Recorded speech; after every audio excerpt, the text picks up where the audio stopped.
Hey y'all, Kelly Whitney here with another thing older black women should tell younger black women but don't. Watch out for older men. One of you guys sent me a very long message and gave me permission to share it, so I want to read a little bit of it to you. So I'm in my mid-20s and dating an early 40s man. We met a couple of years ago in my hometown. After he went back to his country, we continued dating as long distance. I traveled to his hometown after about 6 months. He paid for it because I couldn't afford it. I stayed for a month at his place, and oh my God, what a mess this house was. I definitely did not expect it to look like that. The way he dresses, very polished, custom suits, expensive oil perfume shoes. When I walked in, all I saw was old clutter everywhere, just a mess. Anyway, I went back home and was glad to be home, continuing with long distance, but it wasn't the same because even being intimate was not great. But he is a good man, so kind, so understanding. I wanted to work through this, and then fast forward 7 months, I eventually moved to another country where I struggled to get a job, but I finally did. So almost to 2 years, he has only got me 2 gifts. It goes on and on. Here's what I took from it. This man is taking advantage of her. She's in her mid-20s. He's in his mid-40s. That's 2 decades worth of life experience that he has over her. Older men sometimes deliberately seek out younger women, knowing that they can manipulate them because they can identify different foibles and weaknesses of character that may not have had an opportunity to develop or be worked on. It's easier for them to manipulate a younger woman than it is for them to take advantage of a broad my age. You see what I'm saying? Think about it like this. Someone who's 20 years older, what do they really have to talk about?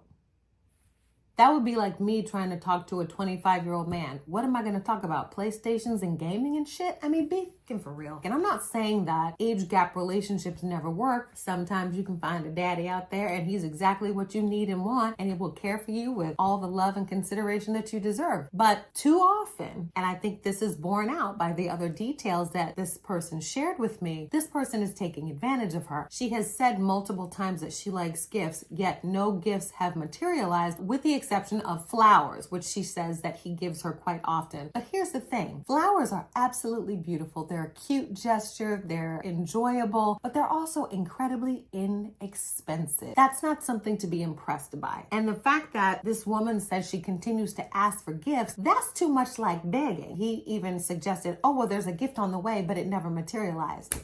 He's running game on you, honey. This person is not above board. This person is using you as a convenience, and this person has absolutely no intention of doing right by you. Nowhere in this long litany of details was there any mention of a commitment. There was no mention of you being his girlfriend. What is there for you to hang your hat on? It sounds to me, you're young, you're fresh, the skin tone is perfect, the body is toned and tight, and he's enjoying the fat of the land. What are you getting from the relationship? If it's long distance, there's already a lack of support. You cannot engage fully across a great distance without some difficulty and some serious intentionality. And I don't get the impression that any of that is happening here. I would encourage this woman to ask herself very critically, what am I getting out of the relationship beyond a few flowers? Because it's easy to be kind and understanding, especially from a distance. I'm so sorry. I wasn't impressed by that, not one bit. Flowers, those are easy to get. Almost every grocery store has those. You're begging, asking somebody to give you gifts because that may be your love language or you want some expression of his care or something like that, and he gaslights you and says one's on the way, but it never materialized. Now he's outright lying to you,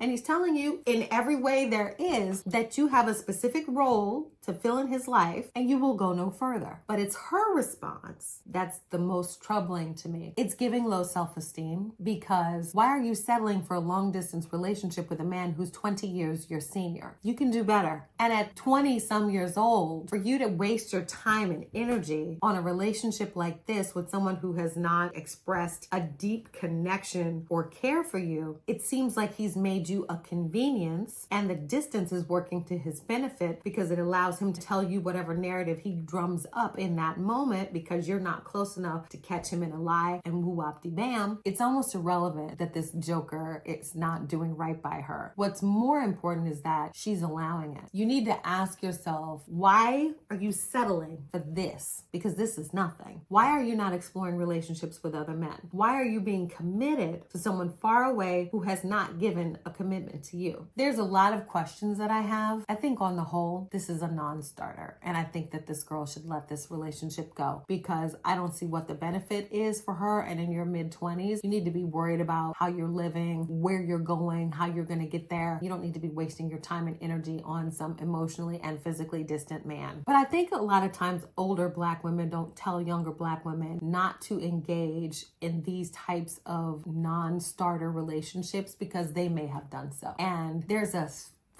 kind of mentality sometimes with older and younger women where it's like, well, you gonna learn. I'm not a proponent of learning things the hard way, if possible. Don't waste your time on emotionally or physically distant men. You deserve better than that. Don't beg any man for anything. When you do that sort of thing, you expose a vulnerability that may lead him to mistreat you even more, because that's what predators do. When they sense a weakness, they go in like sharks with blood in the water. Y'all need to work on your self-esteem, because it's troubling to me that this girl is trying to make excuses and, oh, he gives me flowers. Oh, well, he's so kind and understanding. Not impressed by that. Not at all. Sorry. I don't give a shit about that. It's giving nothing. It's giving bottom basement. It's giving low effort. It's giving I don't give a shit. I'm good. I'm good on all of it. None of it sounded even remotely appealing to me. It felt like he was getting all the goodies and she wasn't getting scraps of, oh yeah, you're sweet. Please miss me, okay? Be careful about being in relationships where the power or age dynamic is significantly wide, because a lot of times older men can play games on you that you simply have no experience or capacity to play because you don't have the life experience to do so. You need to be on guard for that, because it's just another type of predation. Somebody is glomming onto you for what they can get out of you, and you're not getting shit. She's already wasted several years, and I would encourage her wholeheartedly, don't waste another minute. Tell him good luck in your search.